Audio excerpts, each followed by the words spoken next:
All right, Espresso Martini, one of the world's favorite cocktails, probably the second biggest seller in New Zealand. It's one of our most popular cocktails. We make a lot of espresso martinis.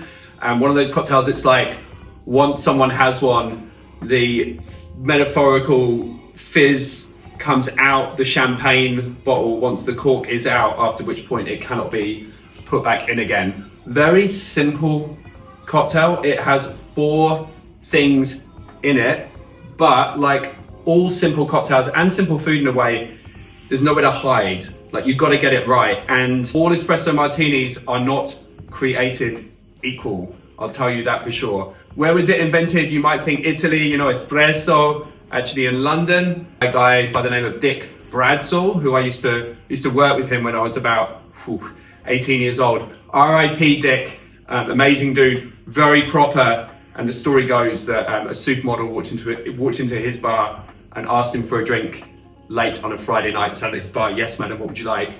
And she said, can you make me something to wake me up and hug me up? And Dick responded, he looked around. Remember, this is like early 90s. He looked around, what has he got? He's got coffee, he's got espresso, vodka, it's the 90s, a little bit of sugar, coffee liqueur.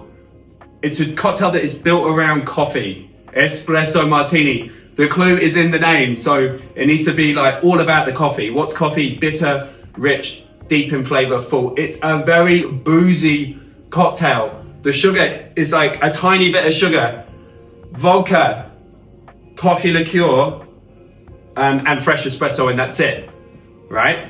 Now I'll get mine from the fridge. All right. Look, here's one we made earlier. So this is a perfect espresso martini with all of the ingredients in it that I just talked through. Everything's made. Now, I think the difference is though, when I look at how we make it versus this one that I bought from the shop earlier down the road, is if I look on here, it's 13.9% alcohol. And this is 20% alcohol. And that's because we make drinks the way that we make them in a bar. And the way that Dick made it was lots of vodka, coffee liqueur, a fair bit of coffee, and a tiny bit of sugar. You can't actually make this any weaker without lengthening it out or adding another ingredient. So that's we're bartenders, that's my background. So we always make them the way they're meant to be made. And this is a short, punchy, strong, straight up, in your face, wake me up cocktail. So I'll pop that one back. And look, the whole point is that we do the work so you don't have to. So it's already done. All we got to do is measure out in a shaker. Each cocktail from Black Pineapple is always 100 ml. 2 cocktails in a shaker, 200 ml, which is right to the top of this. So it's like 1 and done, 1 pour, 200 ml and in. That's it.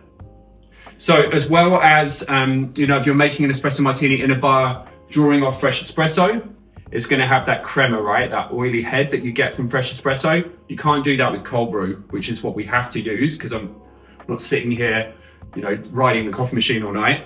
And what you want is that frothiness, right? Like when you make the perfect espresso martini, it should have that beautiful head like a little baby Guinness.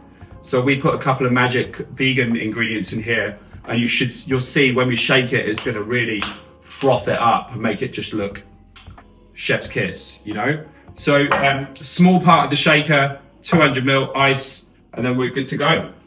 Alrighty, big fat ice from Frankie's freezer department.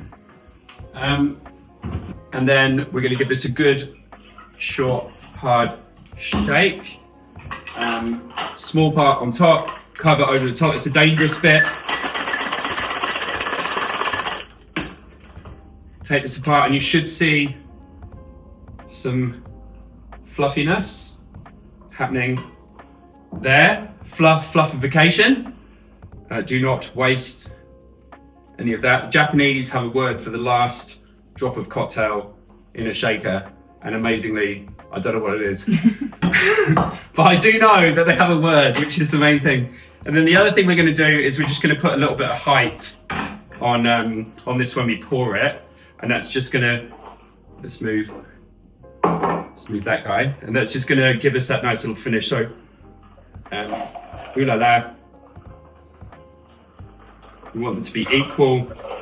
So, and look at that, within 30 seconds you can turn around 2 absolute bar quality cocktails. Now, obviously the traditional garnish for this is 3 punishing coffee beans. But as a child of the 80s and 90s, we're not gonna do that because chef wouldn't serve you a plate of food with something inedible on it. So why would you do that for a cocktail? It's kind of weird. So who doesn't love chocolate? Good old Whittaker's peanut slab is our friend here. Just a little finish with grated chocolate. And there it is. Black pineapple, proper, handmade, fresh, bar strength, bar identical, as we would make it in a bar espresso martini. Hot Emma, thank you. Look at that. Look at the head on it. Look at the crema on it. Cheers, honey.